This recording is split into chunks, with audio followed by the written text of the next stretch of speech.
Alhamdulillah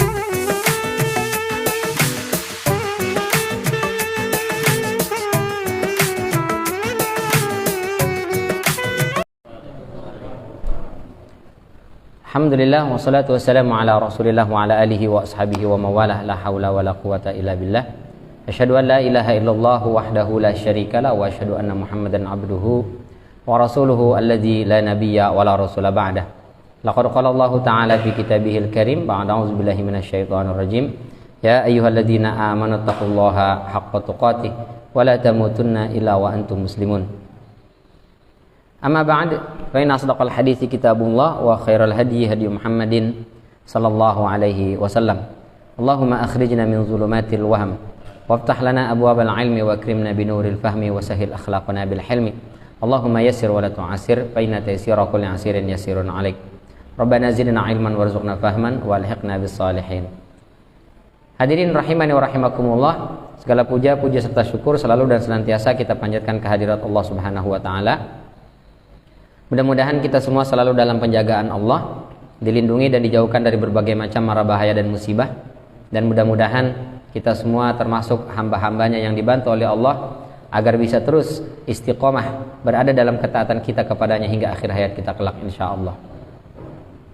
Salawat beriring salam tak lupa kita sampaikan kepada junjungan kita Nabi besar Muhammad sallallahu alaihi wasallam, kepada keluarga beliau, kepada para sahabat beliau dan juga kepada para pengikutnya, yang mudah-mudahan kita semua yang hadir di sini dan keluarga kita dimanapun berada masuk ke dalam barisan pengikut Rasulullah Sallallahu Alaihi Wasallam, yang besok di yaumul qiyamah kita semua bisa mendapatkan syafaat dari beliau.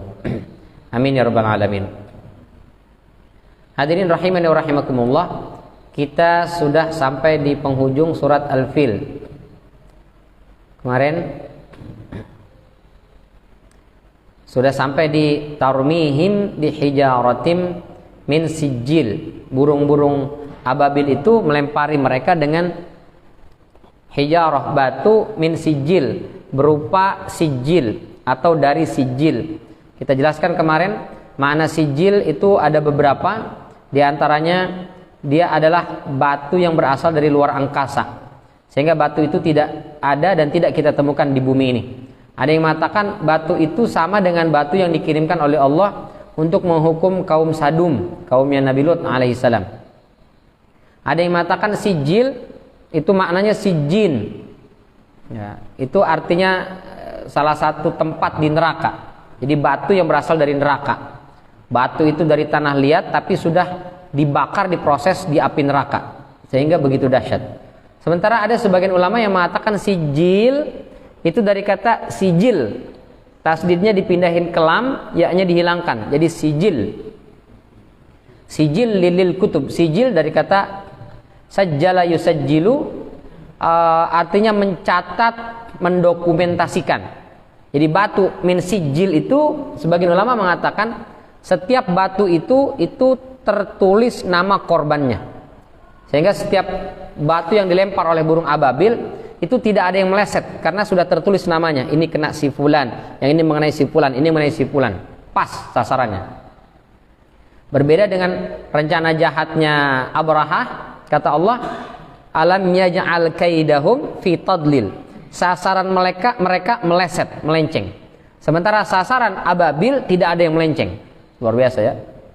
Abrahah dengan pasukan tentara bergajahnya dengan jumlah ribuan pasukan itu punya rencana yang plannya sudah sangat jelas, pasti dia mengatakan sukses pasti nih, nggak ada yang melenceng. Ternyata Allah katakan yaj'al kaidahum fi tadlil, tipu dayanya meleset, melenceng, nggak tepat sasaran. Sementara burung-burung ababil melempari mereka dengan batu kerikil, tidak ada satupun yang melenceng. Subhanallah, itu kekuasaan Allah tuh. Kalau sudah Allah tetapkan tidak ada yang meleset. Kalau Allah belum takdirkan, sebagus dan secanggih apapun rencana kita, meleset. Ya, melenceng. Saya bingung Ustadz, padahal sudah bagus banget plannya, sudah susun sangat rapi, pasti menang nih tender Ustadz, kok bisa kalah? Padahal main belakang juga udah Ustadz, kalah juga masih. Alhamdulillah ya. Taib, itu makna sijil. Kita masuk ke ayat terakhir, faja'alahum ka'asfim ma'kul. Lalu ja'alahum, jazakallahu khair, Allah Subhanahu wa taala menjadikan mereka, maksudnya Abraha dengan bala tentaranya, seperti asfin, dari kata asafa, itu terjemahnya bisa kulit, kayak kulit bawang. Kalau kita makan kacang tuh ada kulit-kulitnya, itu yang pembungkus yang dalamnya, bukan kulit luarnya. Nah, itu sama seperti itu, kishrah itu. Atau bermakna juga daun. Ma'kul dari kata akala. Kalau mim berbaris fathah, terus ada sisipan wawu, jadi polanya ma'u, berarti artinya yang di. Maghdub itu artinya yang dimurkai. Mansur yang ditolong. Majhul yang tidak diketahui. Maklum yang diilmui, yang diketahui. Ma'kul yang dimakan, dari kata akala.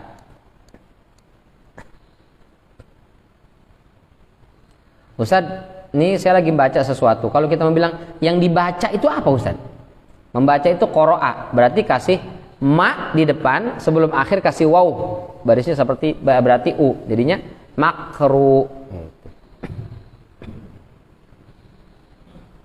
Maqtul yang dibunuh atau yang terbunuh. Nah, itu yang di makul yang dimakan. Jadi faja'alahum, lalu Allah menjadikan mereka ka'asfin, seperti dedaunan makul yang dimakan. Kalau daun secara bahasa itu waraq. Wa ma tasqutu min waraqatin illa ya'lamuha illahu. Tidak ada satu daun, sehelai daun pun yang jatuh dari tangkainya melainkan Allah pasti tahu. Nah, itu waraqah, waraq. Tapi di sini as, karena as ini spesifik, daun yang bisa dimakan oleh ulat. Itu as. Kayaknya apakah semua daun bisa dimakan ulat apa enggak? Ulat makan semua daun enggak? Kayaknya ada beberapa daun yang enggak dimakan ulat ya. Daun pisang ada, daun cabai ada, cabainya yang enggak, pedesan katanya. Daun cengkeh, daun teh, nah itu dimakan ulat. Biasanya daun-daun yang lembut-lembut, yang kecil-kecil itu, nah itu yang dimakan oleh ulat. Tapi kalau kayak daun-daun yang besar ini makan ulat juga nggak ya? Makan juga ya?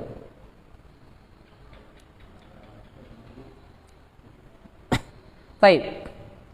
Ibnu Abbas mengatakan yang dimaksud dengan asfi makul adalah seperti daun tanaman yang dimakan ulat. Ini yang dipakai oleh mayoritas ahli tafsir. Jadi asfi makul kata Ibnu Abbas seperti daun tanaman yang dimakan oleh ulat. Sementara Husain bin Thabit mengatakan makanan yang dimakan. Jadi asf itu semua makanan. Makanan itu kalau udah dimakan dia lama-lama habis tuh. Ya. Buah dimakan digrogoti lama-lama habis. Roti yang kita makan lama-lama habis. Begitulah Abraha dan pasukannya kalau sudah dilempari batu kena itu langsung lama-lama meleleh habis, tangannya copot habis, terus menjalar masuk ke dalam, sebagian separuh badannya habis. Persis, nggak persis lah, mirip-mirip kalau kita ceritakan kalau ada orang lewat di sebuah parit atau kalinan begitu, ada air, dia masukkan kakinya, ternyata di bawah itu ada ikan piranha. Begitu dia angkat kakinya sudah tinggal sisa tulang belulang saja. Nah, ini kalau kata Husain bin Thabit, enggak sisa tulang belulang pun habis betul-betul, hancur semuanya. Ngeri. Jadi bukan meledak, jadi kena batu meledak, bukan. Kena batu masuk karena dia seperti bara, lama-lama membakar itu terus habis gitu. Itu lebih mengerikan dibandingkan hancur meledak. Jadi kalau kena peluru meledak hancur, oke lah selesai. Ini enggak. Kena peluru batu-batu itu dari sijil itu kena, dia masuk ke dalam tubuhnya, dia langsung mati. Jadi dia ngelihat tangannya bagaimana terbakar habis dengan sakitnya yang begitu luar biasa. Lalu sebagian badannya sambil dia merasakan sakitnya. Ya Allah, nauzubillah min dzalik. Maka tidak ada yang tersisa. Ya, Al-Mughammas itu nggak jauh dari Masjidil Haram. Dicek itu sampai zaman Rasul pun nggak ada tulang belulang di sana, apalagi sampai sekarang. Saya mau lihat Ustadz, tulang belulang bekasnya Abraha dan bala tentaranya nggak ada, sudah habis. Karena kata Husain bin Thabit itu betul-betul seperti makanan yang dimakan, nggak ada sisa. Ustaz, kalau makanan kan kita makan kadang ada sisa. Tergantung juga apa yang dimakan ya. Ada juga yang sampai habis betul-betul ya. Kecuali kalau makannya sop iga, adalah tulang-tulangnya lah. Kalau ikan kadang ada sisa tulangnya, kadang tulangnya pun habis sama kita. Di presto tulang lunak. Kucing udah nungguin, ngeong, habis tulang pun nggak ada. Masya Allah. Itu yang terjadi pada Abraha dan bala tentaranya. Kata Husain bin Thabit. Sementara Ibnu Zaid mengatakan seperti daun sayur mayur yang dimakan binatang. Jadi kalau dedaunan itu dimakan binatang sama, dia habis juga. Tapi dia lebih menerjemahkan asf itu dengan daun dari sayur mayur seperti lobak, kangkung, apalagi kol dan seterusnya lah. Oh, di kita banyak lagi ya daun buat lalapan itu, daun melinjo yang masih muda. Daun apa lagi? Daun singkong, daun pepaya. Orang Indonesia dilepas di kebun bisa makan. Dia dedaunan dimakanin sama dia. Hah? Daun pintu yang nggak bisa dimakan. Daun muda itu dilahap bener udah makannya itu dah kalau daun muda mah.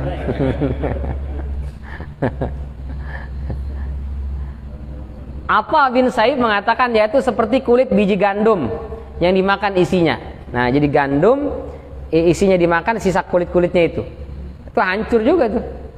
Nah, ini sebagaimana dikutip oleh Al-Mawardi dalam An-Nukatul Uluyun tentang makna asfi ma'kul menurut beberapa kalangan sahabat dan tabi'in. Sementara Ibnul Jauzi mengatakan jadi asfi ma'kul maksudnya adalah menjadi objek yang dilahap batu-batu panas tersebut seperti sayur mayur yang habis disantap. Itu kata Ibnul Jauzi dalam Zadul Masir. Jadi ka asfi ma'kul, orang-orang itu betul-betul seperti ya orang kalau nyantap makanan nggak ada sisa, habis semuanya. Nah, ini menunjukkan mudah saja bagi Allah menghancurkan musuh-musuh agama ini. Jadi Allah itu bisa saja menghancurkan siapapun orang yang memusuhi agama ini. Mudah buat Allah. Ya. Tapi kenapa Allah tidak lakukan? Kenapa setiap orang jahat ada kesempatan mereka hidup, nggak langsung dibinasakan? Apalagi umat Nabi Muhammad ini, nggak langsung dimatiin aja oleh Allah gitu. Karena Allah ingin melihat siapa di antara kita, umat Nabi Muhammad ini atau hamba-hamba Allah yang mau berjuang di jalan Allah. Allah cuma melihat itu aja. Adapun kemenangan, kehancuran musuh-musuh Islam itu Allah yang menghancurkan mereka. Tapi Allah pengen lihat ada nggak nih yang mau berjuang, ada nggak nih yang mau membela agama. Itu saja. Sementara musuh-musuh Allah itu pasti habis mereka. Wala tahsabannallaha ghafilan amma ya'maludz zalimun. Jangan kalian kira Allah itu lalai, Allah cuek terhadap perbuatan orang-orang zalim. Orang-orang zalim di dunia itu boleh jadi dia selamat, tapi hari akhirat nggak bakal selamat. Kan dikejar terus oleh Allah Subhanahu wa taala. Nah, di dunia ini mudah saja bagi Allah, sebagaimana Abraha dengan pasukan tentara bergajah jumlahnya sampai ribuan bahkan puluhan ribu hancur sekejap dengan burung ababil. Nggak ada satu orang pun di Mekah itu yang ikut berjuang menghancurkan mereka. Semua Allah yang langsung menyelesaikan. Mudah buat Allah. Jadi kalau sekarang Israel misalnya, mudah saja buat Allah mengirim pasukan ababil hancurkan mereka semua. Ada orang-orang yang tidak suka terhadap Islam, mendiskreditkan Islam, mencoreng nama baik Islam, menghina Islam. Cukup saja Allah kirimkan penyakit, selesai, mati dia. Tapi kalau itu dilakukan oleh Allah, nggak kelihatan siapa yang berjuang membela agama itu. Karena sudah diselesaikan oleh Allah. Maka Allah biarkan itu, biar orang-orang ini banyak yang kemudian ikut berperan, ikut menjadi barisan orang-orang yang berjuang. Dengan berbagai macam caranya. Disitulah kemudian teruji, ini imannya benar nih karena dia membela dan menolong agama Allah. Di situ makna intan surullah yansurkum fala ghaliba lakum. Jika kalian tolong agama Allah, maka Allah akan menolong kalian. Keliru ya. Siapa yang bilang Allah ini nggak perlu dibela, Allah maha kuat. Kalau kita membela agama Allah berarti kita menganggap Allah lemah. Masa Allah butuh bela bantuan kita? Kitalah yang butuh bantuan Allah. Nah, padahal kita membela agama Allah ini bukan karena Allah butuh dibela, tapi karena kita butuh pengakuan. Besok hari kiamat kita sudah sejauh mana berjuang di jalan agama ini. Itu yang ingin Allah lihat. Sebenarnya kita yang butuh gitu. Jadi kalau ada orang menghina Islam, orang mengkritik Islam, kita biarin aja, ntar juga Allah yang menghancurkan dia. Ya memang, tapi Allah pengen lihat kita ada di mana ini gitu. Kita sudah berjuang apa belum? Di situ nilai pahala kebaikan kita. Maka kalau ada orang yang memusuhi Islam, kita harus berada di barisan yang ikut mengkanter itu. Ada orang menghina Islam, kita di barisan yang ikut mengkanter itu. Jangan malah mendukung ya. Alhamdulillah misalnya. Siapa tuh? Ade Armando. Ini bilang, mana ada sholat dalam Al-Quran? Al-Quran cuma bilang 3 kali. Al-Isra, aqimi sholat liduluki syamsi ila ghasaqil lail wa Qur'an al-fajr. 3 sholat nih. Kenapa jadi 5 kali sholat sehari semalam? Umat Islam gimana nih katanya? Al-Quran bilang cuma 3, dia sholatnya 5. Nama-nambahin tuh, bid'ah tuh. Enggak, ini bahasa saya. Tapi intinya dia mengatakan Al-Quran nggak ada menjelaskan tentang sholat 5 waktu. Nggak ada dalam Al-Quran. Insyaallah. Dia pertama keliru karena memahami Al-Quran apa adanya. Yang kedua, dia hanya mengambil 1 ayat saja, surat Al-Isra 78. Dia lupa ada ayat-ayat yang lainnya. Surat Ar-Rum ayat 17, ayat 18. Fa subhanallahi hina tumsun wa hina tusbihun. Pujilah Allah di waktu petang, tumsun, masa petang. Wa hina tusbihun, ketika berada di waktu subuh, 2 tuh, petang, asar, subuh. Setelah itu walahul hamdu fis samawati wal ard wa asyiya, di waktu asyiya, malam. Wa hina tuzhirun, di waktu zuhur. 4 udah tuh. Tumsun sore, tusbihun subuh, petang itu berarti asar subuh, terus asyiya itu waktu malam, awal malam, setelah itu tuzhirun waktu zuhur. 4 sudah. Satu lagi di mana Ustaz? Asyiya itu isya, itu maghrib dan isya. Maghrib dengan isya ini di awal malam, waktunya berdekatan. Maka bahasa para ulama dulu, sholat maghrib itu disebut dengan sholat isya pertama. Sholat isya nih nanti itu isya kedua atau isya akhir. Isya'ul awal wa isya'ul akhir. Jadi disebut sama-sama isya. Itu ada hadis, idza ijtama'atil asya wal isya faquddimatil asya. Kalau berkumpul antara isya dengan asya, maka dahulukan asya. Apa artinya? Kalau berkumpul waktu sholat dengan makanan. Makanan udah dihidangkan rapi, udah siap disantap, tapi berbarengan dengan waktu sholat. Makan dulu apa sholat dulu?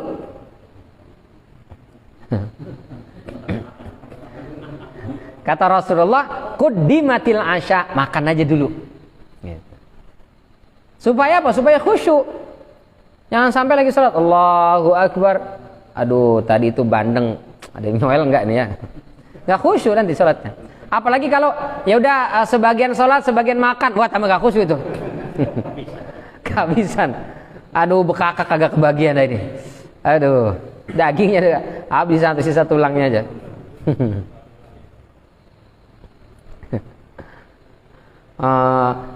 Kemarin ada acara maulid menjelang zuhur, selesainya pas 11:30 selesai.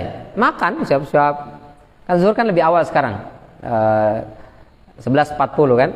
Jadi cuma baru dapat 10 menit mulai makan, udah masuk waktu sholat. Azan lah salah satu azan. Azan ya, selesai azan, dia balik lagi. Jadi pepes gurame kemana ya? Udah kehabisan. Aduh, nyesel azan kelamaan katanya. Saya nggak nitip lagi tadi katanya. Aduh, masya Allah. Canda ya. Tapi maknanya kalau sudah dihadirkan makanan, masuk waktu sholat, maka dahulukan makan. Setelah makan baru sholat. Karena kata Rasulullah, la salata bihadratit ta'am wala huwa bidafi'il akhbasan. Tidak sah, atau maaf, tidak sempurna, bukan tidak sah. Tidak sempurna sholat salah seorang kalian ketika sholat di hadapannya ada makanan yang sudah terhidang. Atau sholat sambil menahan 2 desakan, baik kebelet pipis atau kebelet pengen kentut, ditahan sama dia. Itu sholat tidak sempurna. Kenapa? Karena nggak khusyuk. Allahu Akbar, nahan tuh kan. Imam agak panjang dikit udah mulai kesel itu. Imam agak ngerasain sini, perut udah ngebledak ini, udah pengen cepat-cepat buang air. Masya Allah, nggak khusyuk. Nah, al-asya di situ itu adalah al-asya di hadis ini itu maksudnya sholat maghrib. Jadi ini lebih dekat ke sholat maghrib. Kenapa? Karena makanan di situ adalah makanan awal malam di bulan Ramadan. Sudah siap nih makanan, sudah terhidangkan. Itu makan aja dulu, baru sholat. Nah, kalau di kita kan ada ada dua sesi kan. Ada yang disebut dengan ta'jil. Ya. Ta'jil dari kata ajjala yu'ajjilu, menyegerakan berbuka ya. Ta'jil itu artinya menyegerakan. Disegerakan buka pakai apa? Kurma, terus ada lontong, ada bakwan.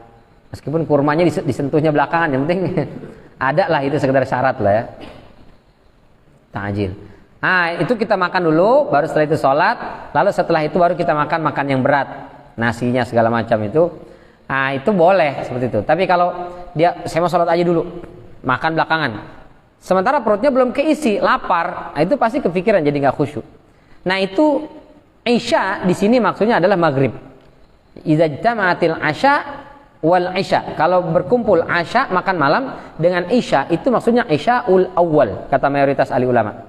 Kata mayoritas para ulama, itu maksudnya adalah salat maghrib. Jadi maghrib itu isya. Jadi asyiya itu maghrib dengan isya. Berarti 5 waktunya itu. Dalam surat Ar-Rum ayat 17 sampai 18. Jadi nggak benar kalau ada orang-orang mencoba memfitnah, membuat kacau pemikiran umat Islam, melontarkan syubhat-syubhat bahwa salat sehari semalam cuma 3 kali, bukan 5 kali. Ya Allah. Karena ini ternyata sudah banyak, Pak. Ya. Mudah-mudahan di Puri nggak ada lah ya. Itu banyak ternyata di Jabodetabek itu orang yang salatnya cuma 3 kali aja. Subuh, zuhur, sama asar, atau sama maghrib, atau sama isya. Itu aja. Yang lain dia nggak sholat. 2 waktu lagi nggak sholat dia. Karena dia berpendapat bahwa Al-Quran nyuruhnya cuma 3, ya sudah 3 aja. Ini yang pertama menggaungkan dari sebagian kalangan Syiah. Sampai kesini di Indonesia ternyata banyak juga. Saya sempat ketemu soalnya beberapa orang yang sampai berdebat gitu. Dia bilang, 3, saya selama ini 3 Ustaz. Usianya sudah hampir 60 tahun. Selama hidup dia nggak pernah sholat 5 waktu, 3 waktu. Bayangin itu berapa puluh tahun dia nggak sholat yang lain tuh. Karena dia meyakini cuma 3. La haula wala quwwata illa billah. Sekarang tambahan Ade Armando mau melontarkan itu lagi. Wah, tambah banyak lagi pengikut-pengikutnya itu, followersnya. Cocok juga nih kayaknya nih, sholatnya 3 kali sehari ini. Nauzubillah min dzalik ya. Jadi mudah saja buat Allah menghancurkan orang-orang yang memusuhi, memerangi agama ini.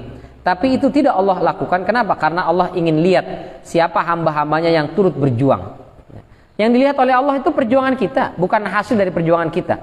Mau kalah kayak ujungnya itu urusan belakangan. Yang penting kita ini ada di pihak yang mana. Kita ini sudah berjuang belum buat agama Allah. Dalam surat Al-Baqarah ayat 214, am hasibtum an tadkhulul jannah.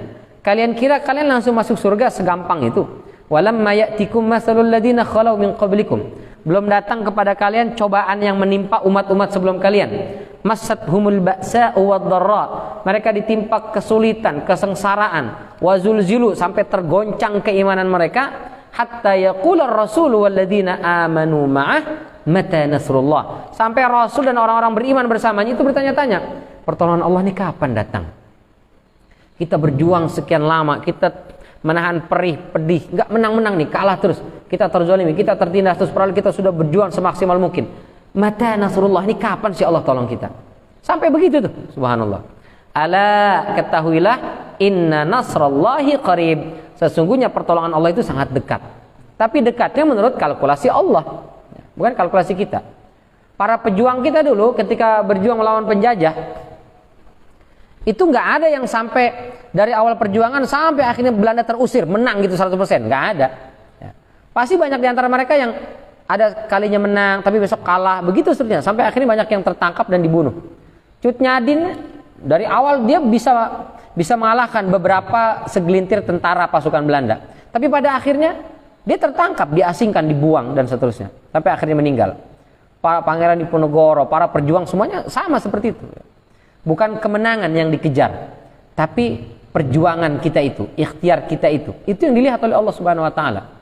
Jadi hidup kita ini ikhtiar aja, hasil itu serahkan kepada Allah. Kita nggak bisa menilai perjuangan orang gagal karena nggak sukses, nggak boleh. Percuma aja berjuang, pasti kalah, itu nggak boleh begitu. Mau kalah, mau menang itu urusan Allah. Tugas kita berjuang saja sudah. Ya, itu tugas kita tuh. Kalau keberhasilan perjuangan dinilai dari hasilnya, orang pasti akan mengatakan bahwa Siti Hajar itu percuma tuh. mondar-mandir Safa Marwah mencari air. Kenapa? Karena air munculnya di bawah telapak kaki Ismail. Jadi dia taruh anaknya, dia lari ke Safa, ke Marwah, Safa lagi sampai 7 balik. Jadi Safa ke Marwah 400 meter. 400 kali 7 2,8, 3 kilo itu. Dalam kondisi gelap, bebatuan cadas, anaknya menangis. Lari, nyari air. Ternyata air adanya di mana? Di bawah telapak kaki Ismail. Ini kalau orang menilai perjuangan nilai dari hasil, pasti dibilang percuma aja Siti Hajar, ngapain mesti lari? Diam aja dia, gendong anaknya, ntar juga keluar air di situ. Gitu. Padahal air itu nggak mungkin keluar kecuali setelah perjuangan Ibunda Siti Hajar. Gitu. Kadang kita usaha di sini gagal, ternyata suksesnya di sini. Sampai bilang, tahu-tahu gitu ngapain di sini aja. Justru kita belum dapat yang di sini kalau belum capek di situ. Jadi Allah tuh mau lihat seberapa sanggup kita mau capek-capek di situ. Gitu. Ya Allah. Ada orang kuliah jurusan agama, nggak taunya jadi pebisnis. Yang kuliah di jurusan ekonomi jadi dai. Hanya yang bilang, tahu-tahu begitu ngapain kuliah di jurusan ekonomi kalau cuma jadi ustad? Ngapain kuliah di agama kalau jadi pebisnis? Langsung aja jurusan ekonomi. Nggak begitu ya. Karena kita ini tugasnya adalah ikhtiar. Di hal bidang yang kita geluti sekarang, lakukan secara maksimal, tawakal kepada Allah Subhanahu wa taala, adapun hasil biar Allah nanti yang menentukan. Taib. Kenapa? Karena jika Ka'bah saja Allah jaga, apalagi manusia. Jadi kalau Ka'bah saja Allah jaga, maka menjadi kemestian Allah akan menjaga orang-orang yang berjuang untuk agamanya. Kenapa? Karena kehormatan orang beriman itu lebih tinggi daripada kehormatan Ka'bah. Subhanallah. Kehormatan orang beriman lebih tinggi daripada kehormatan Ka'bah. Ka'bah itu pertama kali dibangun itu bentuknya kubus persegi panjang. Hijr Ismail itu masuk di dalam Ka'bah aslinya tuh. Lalu terjadilah musim hujan, ketika itu hancur sebagian Ka'bah itu harus direnovasi. Ini zamannya Walid bin Mughirah. Lalu setelah itu direnovasi.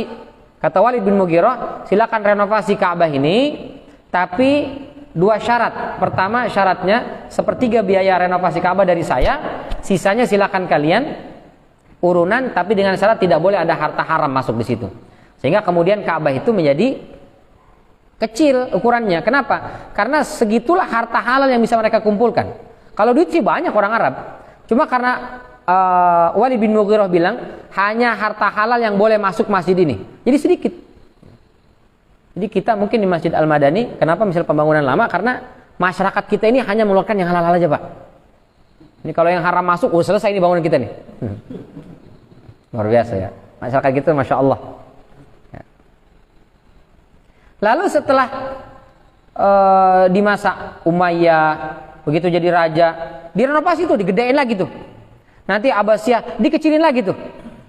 Sampai akhirnya lupa siapa yang bilangnya, Imam Malik atau siapa, apa Imam Lais. Salah satu ulama lah yang mengatakan udahlah biarkan Ka'bah begitu aja, nggak usah direnovasi. Tapi kan aslinya nggak begini. Yang sekarang ini tuh nggak aslinya nggak begitu tuh. Nabi Ibrahim bangun Ka'bah itu tidak seperti Ka'bah sekarang. Hijr Ismail kan posisinya di luar tuh, mestinya di dalam itu. Apa nggak punya duit Saudi untuk renovasi? Banyak duitnya lah. Bisa. Kenapa dibiarkan seperti itu? Karena jangan sampai nanti orang beranggapan Ka'bah ini jadi permainan para penguasa.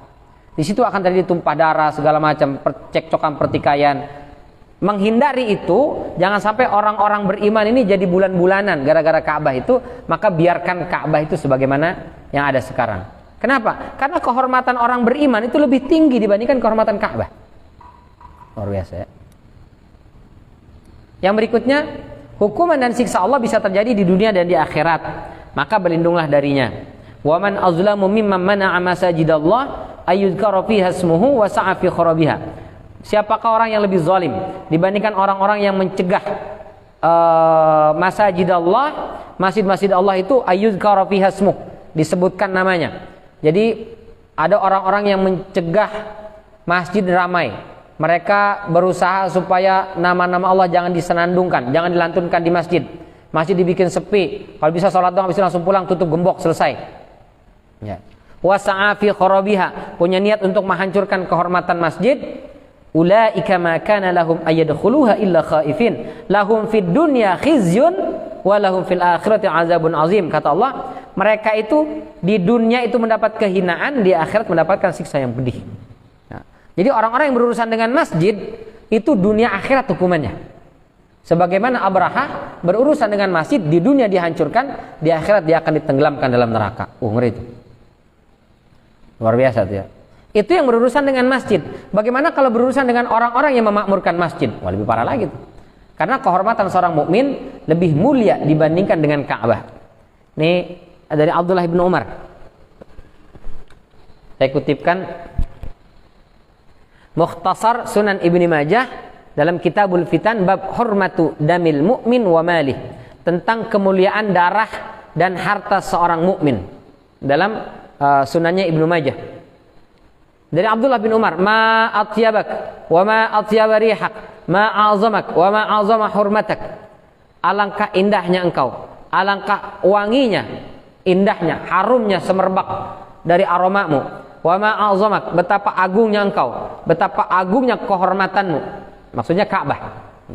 Walladzi nafsu Muhammadin biyadih, demi zat atau jiwa Muhammad yang berada dalam genggamannya. Kata Rasulullah, la hurmatul mu'min, kehormatan orang beriman, indallah, di sisi Allah, a'zamu hurmatan minki, lebih tinggi, lebih besar kehormatannya dibandingkan kehormatanmu wahai Ka'bah.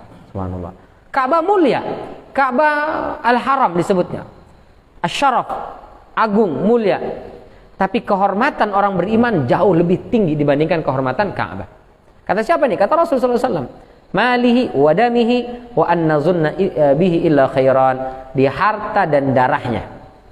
Dan tidak boleh kita berprasangka kepada orang beriman illa khaira, kecuali yang baik. Ya.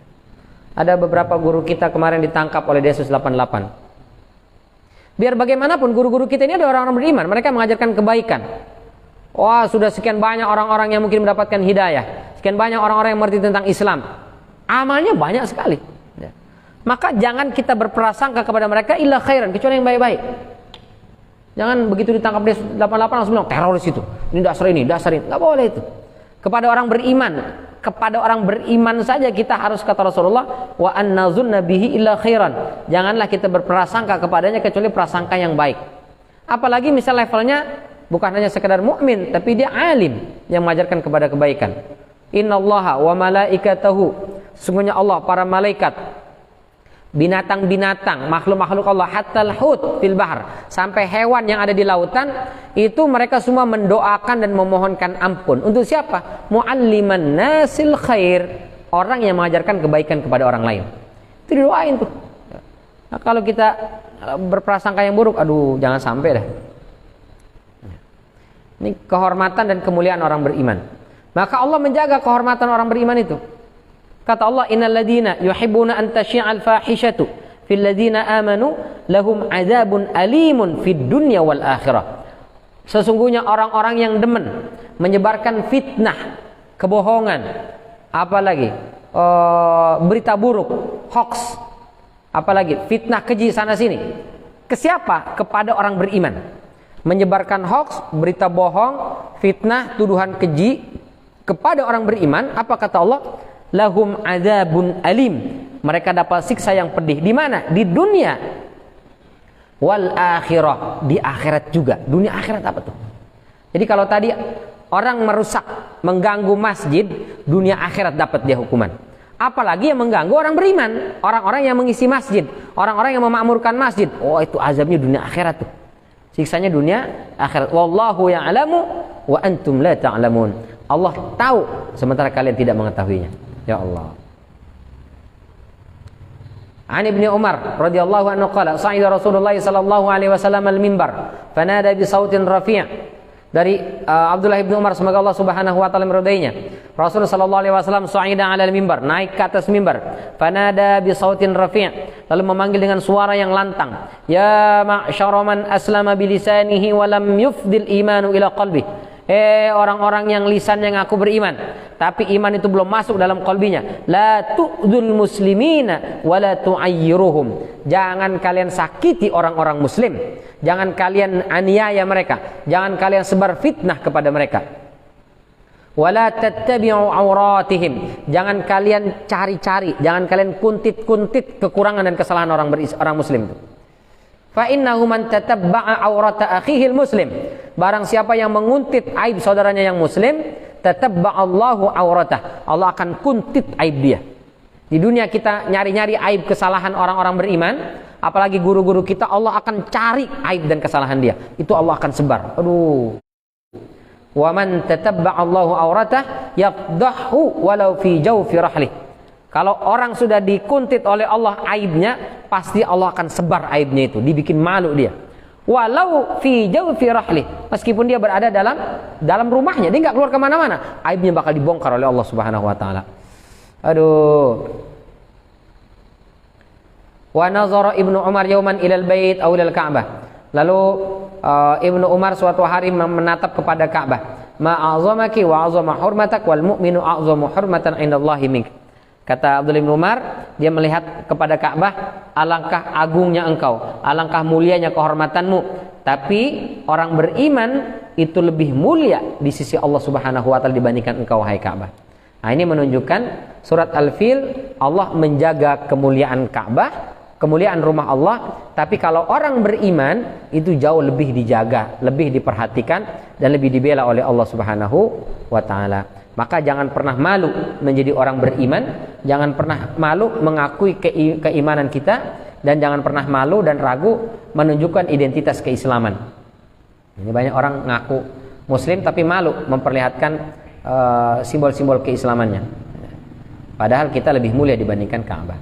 Baik, sampai di sini akhir dari surat Al-Fil. Ada yang ditanyakan?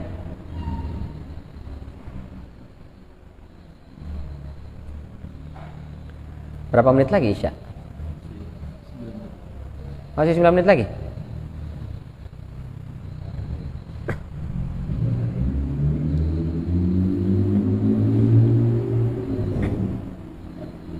Ya. Ini kan menjelaskan pakainya Nabi Muhammad itu Abu Thalib itu malah tidak menjaga apa, tapi menyerahkannya ke Allah. Nah, gimana dengan sikap? Karena tadi kan harusnya kita kan membela ya. Gimana dengan sikap Abu Thalib? Ya. Jadi Abdul Muttalib itu ketika dipanggil oleh Abrahah, dia mengatakan, kalau kau ingin menyerang Ka'bah, itu bukan urusan saya. Loh, ente kan juru kuncinya, ente kan DKM-nya lah kalau sekarang ya. Ketua DKM-nya, kok nggak tanggung jawab untuk ketua DKM? Dibiarnya aja dihancurkan. Karena katanya, inna lil baiti rabban yahmi. Karena Ka'bah itu ada Tuhan yang akan melindunginya. Kalau kau berurusan dengan Ka'bah, kau akan berurusan dengan Tuhan yang menjaga dan melihara Ka'bah. Saya cuma khadim, pembantu ngurus. Dan saya nggak bisa menghadapi tentara yang puluhan ribu itu. Maka dia mikir menyerahkan kepada Allah Subhanahu wa taala. Pertama, Abdul Muttalib ketika itu dia belum Islam. Sehingga tanggung jawab menjaga harta, kehormatan itu belum terhitung sebagai syahid. Kalau sekarang orang itu berjuang membela harta, nyawa, kehormatan sampai dia terbunuh, syahid. Ada maling, nauzubillah min dzalik, maling mau ngambil motor. Yang punya motor ini ngelawan, mempertahankan motor sampai terbunuh, itu syahid di jalan Allah. Ada maling mau mencuri hartanya, dia lawan sampai akhirnya dia terbunuh, itu syahid di jalan Allah. Ada orang merusak kehormatannya, dia lawan sampai akhirnya dia terbunuh, itu syahid di jalan Allah Subhanahu wa taala. Nah, Abdul Muttalib itu belum Islam, belum ada kewajiban itu, pertama. Yang kedua, kita memang diperintahkan untuk menjaga harta, nyawa, kehormatan kita, membela, berjuang. Tapi juga harus pakai perhitungan yang matang. Kalau kira-kira saya membela, melawan, kalah, besar kemungkinan kalah dan pasti terbunuh, sebaiknya ngalah. Gitu. Ini misalnya, nauzubillah min dzalik, ada 4 orang pencuri mau ambil motornya. Semuanya pakai senjata tajam dan senapan misalnya. Ini kalau ngelawan pasti kalah. Karena dia nggak ahli dalam bela diri misalnya. Lalu dia milih mengalah. Ya sudahlah, ambil yang penting nyawa saya selamat. Saya masih punya tanggung jawab terhadap keluarga. Itu boleh, nggak masalah. Ya. Dia tidak terhitung sebagai pengecut, nggak. Tapi kalau dia ngelawan, terbunuh, dia tidak dibilang sebagai orang mati konyol, tapi dia terhitung sebagai syahid agama kita. Nah, Abdul Muthalib kenapa tidak melawan? Karena yang datang ini itu puluhan ribu tentara dengan senjata yang lengkap. Sementara Abdul Muthalib bukan sebagai seorang panglima perang, dia nggak bisa berperang. Kalau ngelawan pasti kalah, habis nih sukunya. Maka dia bertanggung jawab, lebih baik saya menyelamatkan orang-orang ini, biarkan nanti Allah yang akan menyelesaikan mereka. Karena kalaupun kami melawan, kami pasti kalah. Gitu. Nah, jadi Abdul Muthalib memilih pilihan kedua, menyelamatkan keluarga, kerabat, dan penduduk Mekah dari bahaya yang mengancam dan membiarkan Ka'bah itu dijaga oleh Allah Subhanahu Wa Taala. Dan itu boleh juga. Ya. Jadi tetap mulia mereka. Yang tidak mulia itu yang nggak mau tahu gitu, bodoh amat, apalagi sampai ngasih jalan. Ya silakan itu. Itu yang nggak boleh. Sementara Abdul Muthalib dia perhitungannya begitu. Kalau dia bisa melawan dia pasti lawan. Cuma karena hitung-hitungan kekuatan mustahil untuk bisa menang, maka beliau tawakal kepada Allah Subhanahu Wa Taala, serahkan biar itu urusan Allah. Karena tidak menyangkut darah. Kecuali Abraha dia datang mau membunuh orang-orang Mekah, itu pasti Abdul Muthalib akan melawan. Tapi karena saya nggak mau membunuh orang, saya cuma menghancurin Ka'bah. Gitu. Tapi kalau kau ingin melawan, mencegah kita menghancurkan Ka'bah, kau akan kita bunuh. Tapi kalau kau minggir, kami nggak ada urusan, kami hanya nyerang itu saja. Nah kalau posisi seperti itu maka boleh Pak, nggak masalah. Dengan Masjid Al-Aqsa gimana Pak? Apa? Sekarang itu kita sudah muslim. Kita punya tanggung jawab untuk menjaga masjid ini jangan sampai jatuh kepada tangan orang-orang kafir. Itu sudah kewajiban kita sebagai orang muslim. Sementara Abdul Muthalib dia bukan muslim, nggak ada kewajiban itu. Tapi kalau kita umat Islam punya kewajiban menjaga masjid. Jangan sampai masjid diinjak-injak. Jangan sampai masjid dirubah, dihancurkan atau dirubah jadi gereja misalnya. Dirubah jadi tempat ibadah non muslim. Kita harus pertahankan. Itu tugas dan kewajiban kita. Jangan dibiarkan masjid diserahkan kepada orang lain. Termasuk Al-Aqsa. Di sana masjid itu adalah masjid milik umat Islam. Di situ juga ada orang-orang beriman. Maka orang-orang beriman itu wajib dia membela agamanya. Nah, ini ada sebagian kecil lah ulama berpendapat itu saudara-saudara kita di Palestina itu suruh hijrah aja. Alam takun ardullahi wasi'atan fatuhajiru fiha. Bukankah dunia ini luas? Daripada tiap tahun kita capek mikirin Palestina lagi. Udah hijrah aja deh Palestina. Ini di Indonesia banyak banget pulau nih, kasih aja. Udah biarin tuh Palestina kasih aja semua Israel, kelar urusan gitu. Ada yang begitu Pak. Ya. Nah ini pemikiran yang nggak benar ya. Karena seorang Muslim dia bertanggung jawab menjaga kehormatannya, hartanya, tanahnya, dan juga masjidnya. Itu mesti dijaga. Ya. Dan kita umat Islam yang lain itu wajib membantu. Jangan sampai ada perjuangan saudara kita cuek. Nah, itu kita harus membantu. Minimal banget doa. Oh, itu sangat sakit hatinya saudara-saudara kita muslim itu yang ada di Palestina begitu ada yang berfatwa suruh hijrah. Wah, sakit sekali mereka itu, sedih. Ratusan tahun mereka berjuang di sana atau puluhan tahun mereka berjuang di sana, tiba-tiba hijrah aja, tinggalin aja biar nggak repot urusan. Ini negara muslim banyak sekali tanah-tanah kosong, udah dikasih aja. Indonesia itu berapa pulau itu yang nganggur? Oh, kasih aja orang Palestina itu. Itu barangkali Pak. Wallahu taala alam bisawab. Mudah-mudahan bermanfaat. Semoga Allah selalu bantu kita untuk bisa istiqomah, berada dalam ketaatan kita kepadanya, dan Allah bantu kita untuk selalu berada di barisan para pejuang agama Allah ini, sehingga kita tercatat sebagai para pejuang yang mudah-mudahan hidup kita di dunia penuh keberkahan, dan besok di yaumul qiyamah kita termasuk orang-orang yang ditempatkan di surganya Allah Subhanahu wa taala. Amin ya rabbal alamin. Terima kasih atas segala perhatian. Mohon maaf apabila ada kekeliruan dan kekurangan. Kita tutup dengan hamdalah dan kafaratul majlis. Alhamdulillahirabbil alamin. Subhanakallahumma wa bihamdika asyhadu an la ilaha illa anta astaghfiruka wa atubu ilaik. Wabillahi taufiq wal hidayah. Wassalamualaikum warahmatullahi wabarakatuh.